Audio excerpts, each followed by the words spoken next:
भाई है जो सबसे पहले आता है। आँख में मेरी आंसू देख के दुनिया से लड़ जाता है।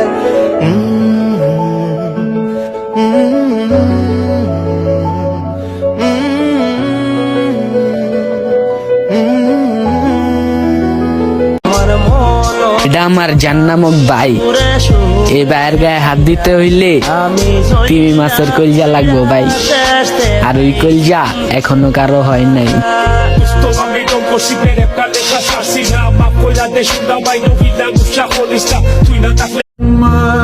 বড় ভাই, বড় ভাইয়ের সাথে কখনো ঝগড়া বিবাদ করিয়েন না ভাই, কেননা বাবার পরে একমাত্র বড় ভাই আছে যে কিনা ছোট ভাইদেরকে কখনো বাবার অভাব বুঝতে দেয় না।